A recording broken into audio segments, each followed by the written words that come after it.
Assalamu alaikum, family. My name is Brother David, and I'm coming to you today speaking about overcoming addiction.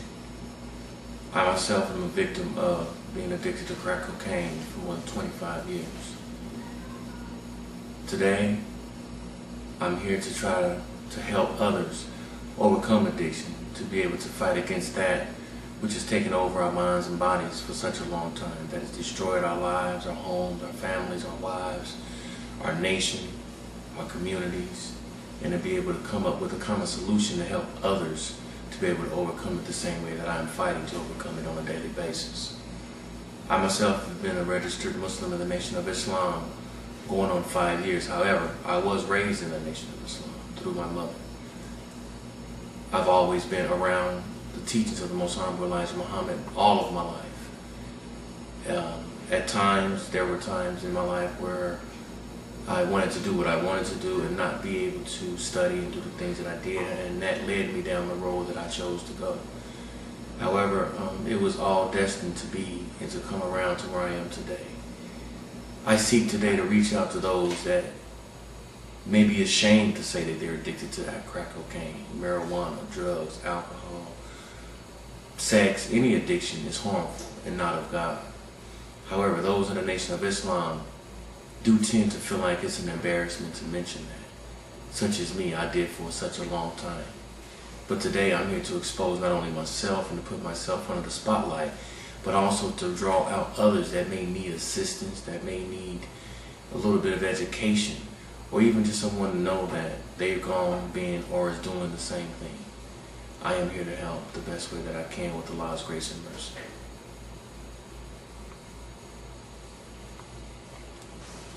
Brother David, you said you've been dealing with crack cocaine for over 25 years. What got you started into it, and what kind of situations have you encountered within them 25 years that, actually, let me ask you this question. You said you've been dealing with crack cocaine for 25 years. Is that consistently or inconsistently? At periods of time, they were consistent. There were times where I was on a binge or I was on a roll for a year, 2 years, 3 years. Not being able to hold a job, not focusing on any advancement in my own life. But then again, there have been times where I was abstinent and then just hit and miss. I'd get high this week, maybe next week, but wouldn't get high for a month or two. Then I'd go out and get high again. Then I'd always come across maybe large amounts of money, and the craving, which we can get into at a later time and more in depth, would kick in automatically, and take me back out on a regular basis after being away for a month or two. So it's been consistent and inconsistent, if you understand what I'm saying. There's consistency sometimes with going a month, 2 months, a year, maybe even 2 years, but there's been inconsistencies where I'd get high this week, next week, but maybe not for 4, 5, 6 weeks. So it's been a little bit of both. Okay, yes, sir. Now you have children, correct? Yes, sir. How many children do you have? I have a total of 6 biological children and 2 children that I have raised since they were 3 months and all. Okay. So I consider them all my children, so 8 children. Okay. What's the oldest age? The oldest age is 16. 16. And you say you've been involved in crack cocaine for 25 years. Yes, sir. So that means that your children have encountered that as well. Yes, sir. Okay. Well, just from your interpretation, what have your children had to go through dealing with, their father being out late at night, in the middle of the day, coming home late? What kind of situations have you had to encounter because of that? Oh, brother. I think the biggest thing that my children have had to deal with are the emotional and mental scars that I have left with the inconsistencies of being a father, the way that I should have been at that time. They've had to endure mental abuse of their mother, my older children's mother, and even my present wife. They've had to endure levels of poverty, levels of embarrassment, levels of neglect, levels of self-defeating emotions, levels of low self-esteem, levels of humiliation, and it's hard to really pinpoint one specific thing because I've done so many different things under the influence and striving in order to get that next high. I've taken my children's school clothes. I've robbed. I've stolen from their mother and my previous wife. Cash, jewelry, objects. I've pawned things, televisions, stereos, automobiles.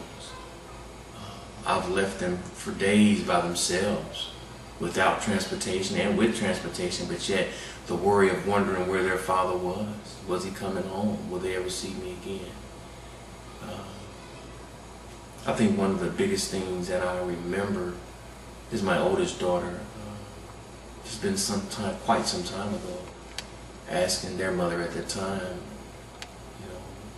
was my daddy dead? Because I hadn't spoken with them in a month or two, because I was out, doing my thing and getting high and destroying my life. And to hear that, she said that, that weighed heavy on my heart. However, it didn't weigh heavy enough to stop me. I continued for many, many years afterwards. But I have seen my family and children through enormous heartache, pain, agony, which was a learning experience as well as a painful experience. But I don't forget those things. Those things are a catapult for me today to continue to move forward. However, the day that I do forget what I've done to my family will open a door for me to continue to bring heart and pain to them. All praise be to God. Brother David, now, dealing with the, I don't want to say situation, because that makes you almost like a victim, because you had the option to choose whether or not you was going to make these moves or whether you were not going to make these moves.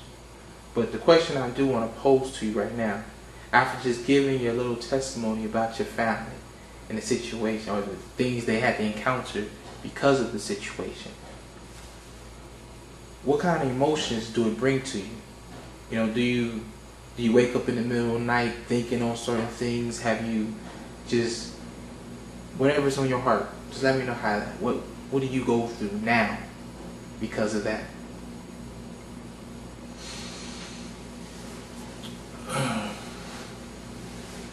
I go through many mixed emotions.